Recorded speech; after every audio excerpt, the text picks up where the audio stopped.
नमस्कार. आकाशवाणी औरंगाबाद केंद्राच्या सायंकालीन बातमीपत्रात मी वैभवी जोशी आपलं स्वागत करते. लोकसेवकांनी राजकीय व्यक्ती आणि राजकीय हितसंबंध निर्माण होण्यापासून स्वतःला वाचवलं पाहिजे असं राष्ट्रपती रामनाथ कोविंद यांनी म्हटलं आहे.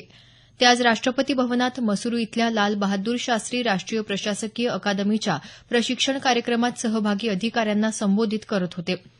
लोकप्रतिनिधींना स्पष्ट, स्वतंत्र आणि निःपक्ष सल्ला देण्याचं साहस लोकसेवकांमध्ये असलं पाहिजे असा सल्लाही त्यांनी यावेळी प्रशासकीय अधिकाऱ्यांना दिला. जगभरातल्या समुदायांमध्ये धार्मिक वादाची बीजं पेरून समाज आणि राष्ट्रांमध्ये फूट पाडणाऱ्या धार्मिक पूर्वग्रहांचं निर्मूलन करण्यासाठी संवाद हाच एकमेव मार्ग असल्याचं पंतप्रधान नरेंद्र मोदी यांनी म्हटलं आहे. संवाद ग्लोबल उपक्रमाच्या दुसऱ्या पर्वात त्यांनी दूरदृश्य संवाद प्रणालीच्या माध्यमातून हा संदेश दिला. म्यानमार इथल्या यांगून इथं ही 2 दिवसीय बैठक सुरू आहे. संघर्ष कसा टाळायचा, हवामान बदलाच्या समस्येला सामोरं कसं जायचं, शांती आणि सलोखा राखत कसं जगायचं असे प्रश्न जागतिक समुदायासमोर असल्याचं ते म्हणाले. 21व्या शतकात राष्ट्र एकमेकांवर अवलंबून असून जगासमोर अनेक आव्हानं आहेत. या समस्यांवर आशियातल्या संवाद आणि परिसंवादाच्या प्राचीन परंपरांमधून उत्तर मिळेल असा विश्वास पंतप्रधानांनी या संदेशात व्यक्त केला. भारताच्या 13व्या उपराष्ट्रपती पदाच्या निवडीसाठी आज मतदान पार पडलं.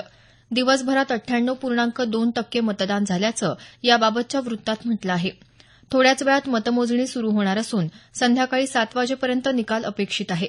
राष्ट्रीय लोकशाही आघाडीचे उमेदवार एम व्यंकय्या नायडू आणि विरोधी पक्षांचे उमेदवार गोपाल कृष्ण गांधी यांच्यामध्ये सरळ लढत होत आहे.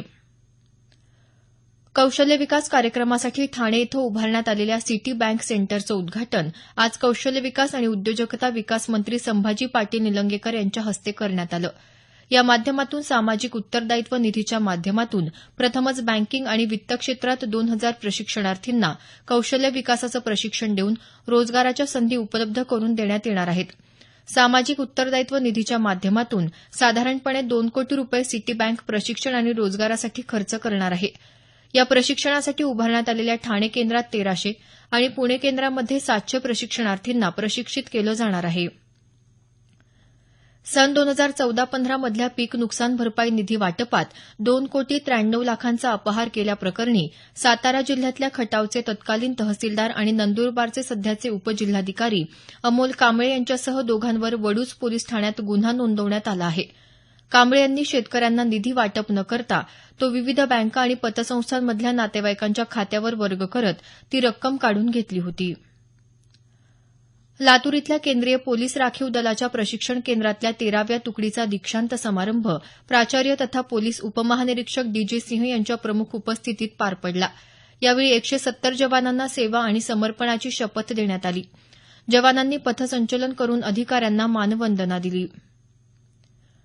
शारीरिक शिक्षणशास्त्र आणि शिक्षणशास्त्र या अभ्यासक्रमाच्या प्रवेश प्रक्रियेसाठी महाविद्यालयांना नावनोंदणीसाठी शासनाकडून काही निकष ठरवून देण्यात आले आहेत. या निकषांची पूर्तता न करणाऱ्या महाविद्यालयांच्या अभ्यासक्रमाची मान्यता रद्द होणार आहे. उच्च शिक्षण विभागाचे विभागीय सहसंचालक विजय नारखेडे यांनी याबाबतचं परिपत्रक आज जारी केलं. या निकषांची पूर्तता करण्यासाठी महाविद्यालयांना 3 महिन्यांची मुदत देण्यात आली आहे. अकोला हैदराबाद या 161 क्रमांकाच्या रस्त्याला राष्ट्रीय महामार्गाचा दर्जा मिळाला असून या महामार्गाच्या चौपदरीकरणाला लवकरच सुरुवात होणार आहे. हा महामार्ग वाशिम जिल्ह्यातून जात असल्यानं त्यासाठी वाशिम जिल्ह्यातल्या 62 किलोमीटर लांबीच्या रस्त्याच्या चौपदरी रुंदीकरणासाठी मेडशी ते राजगाव दरम्यान दोन्ही बाजूच्या 21 गावातल्या जमिनींचं संपादन करण्यात येणार आहे.